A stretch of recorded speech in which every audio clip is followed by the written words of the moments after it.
Hi, I'm today.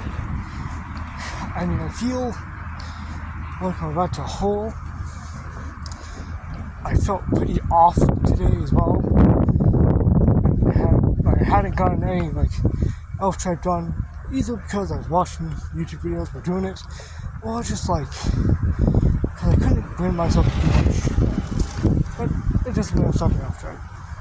But today we're not going to be talking about elf tribe. Today we'll be talking about a whole different thing before we talk about something else. So, recently, my dad, good old Papa Pin, basically had recently gotten into a gacha game called Wuthering Waves. If you've played Wuthering Waves before, then you understand why he'd like it. Because it's this really cool sci-fi sort of game, but it still has gacha aspects. And I like gacha games as well. Like them so much that I have about 3 on my phone currently, which is what weighs down some of these videos.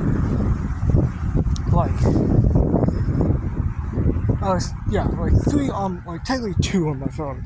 2 major ones being Cookie Run Kingdom and Guardian Tales.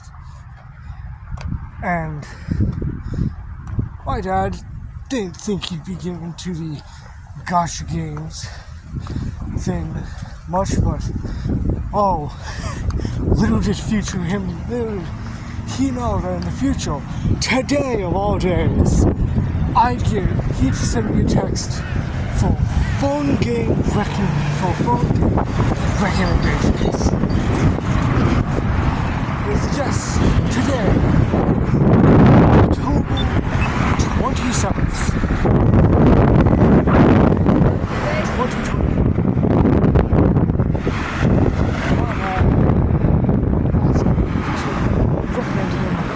Phone games, which also coincidentally learned gacha games, because he also gave me access to that. Yeah, he still don't but I don't exactly know why he is asking for recommendations. Since he said kind of recommendations for stuff like that.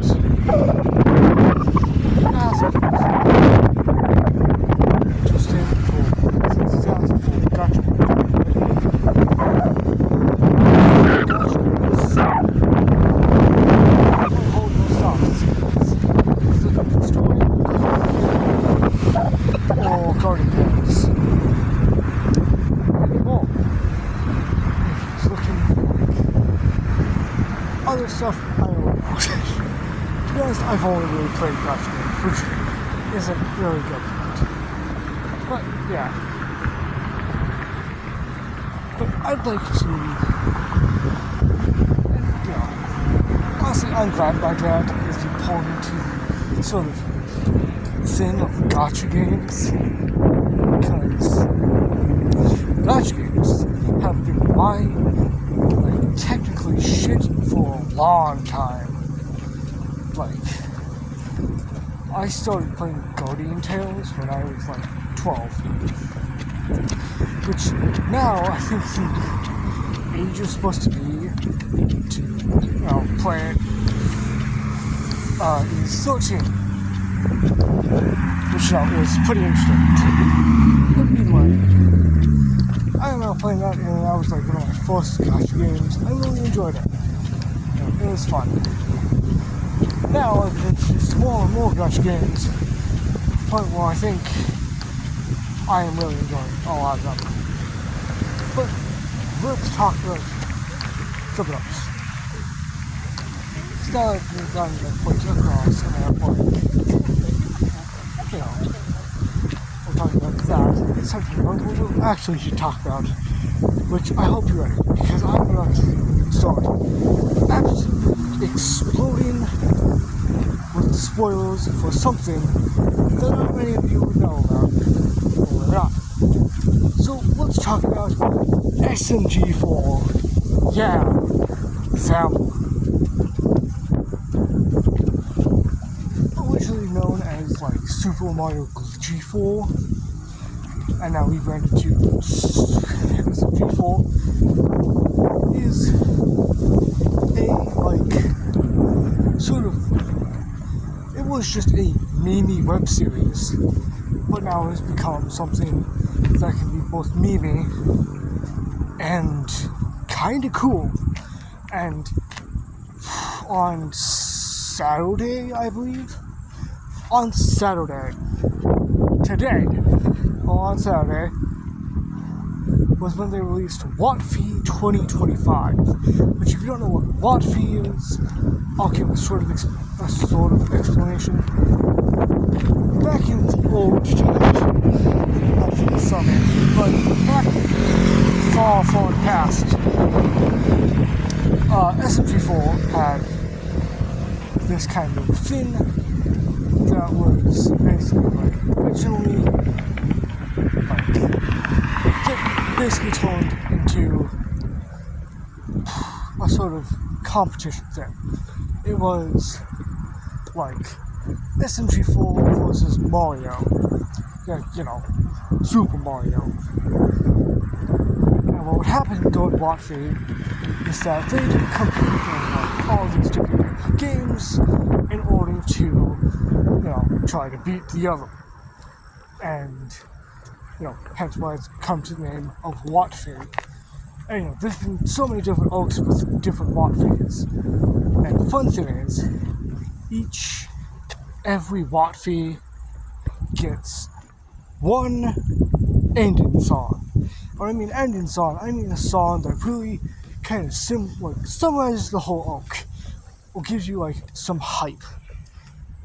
And one of the ones I was there for, one of the ones I experienced back when that was happening, was the one against Zero, which was I think it was just called the Zero Oak, which was basically something like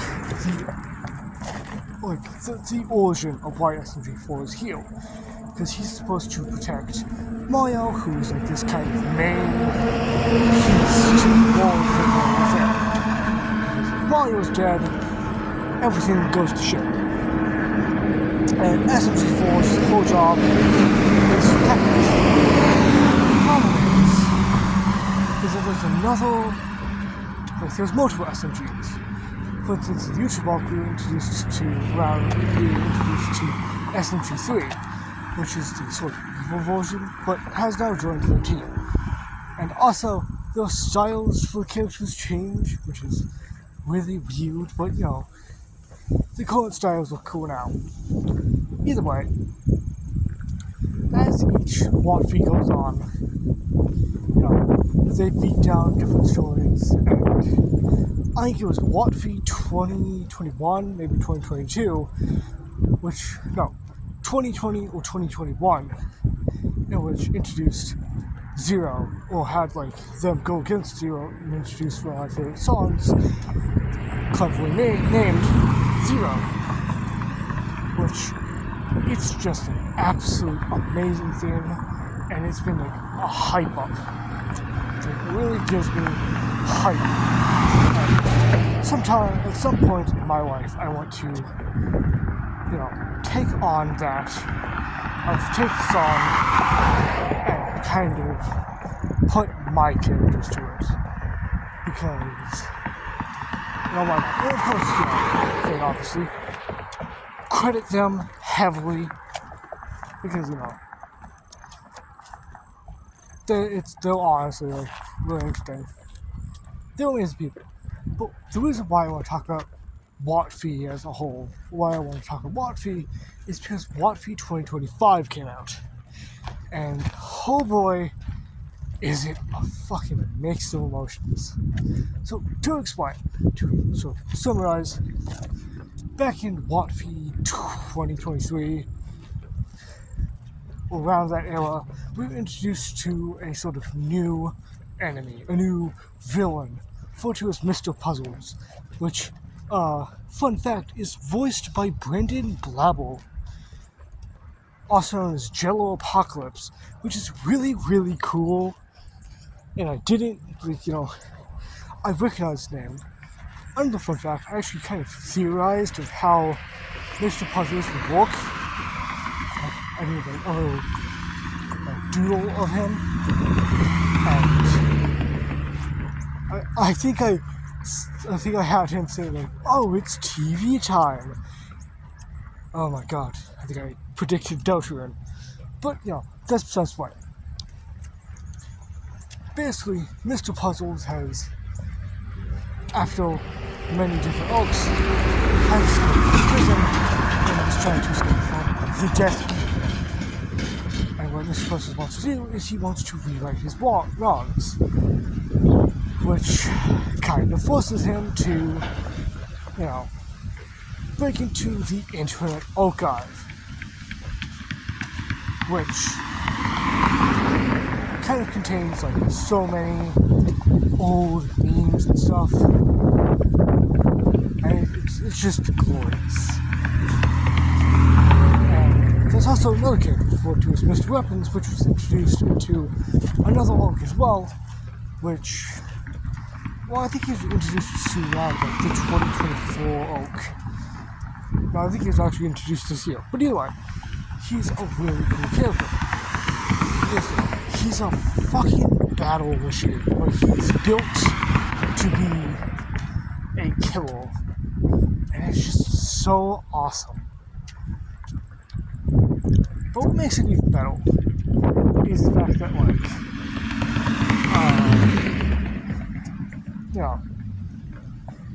what makes it more interesting, what makes kind of the whole entire thing interesting, is that Mr. Weapons and Mr. Puzzles had a sort of they were working together to kind of commit crimes. I mean, they were committing crimes, but still, Mr. Puzzles was just using him for was just using his weapons to kind of get him out of jail. To get Mr. Puzzles out of jail to save his own ass. And that's kind of the thing. And after that, Mr. Weapons is now hunting down Mr. Puzzles because, they were actually considering being friends, but they kind of screwed up. Either way, for the whole entire time, it switches between both Mr. Puzzles and Mr. Weapons, and we get bits and pieces of SMG4 trying to come up with video ideas.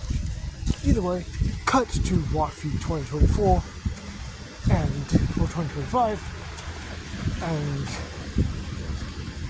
we were introduced to one of the best arcs ever. Which, to explain, if you haven't watched it yet, want to, please go now. Please go watch it. Either way, continue. Wattfeed 2025 takes on an amazing twist with the fact that there is this thing for to as the YouTube world, which is this crazy time bending sort of thing that allows to rewrite wrongs. Thing is, Mr. Puzzle is huge, but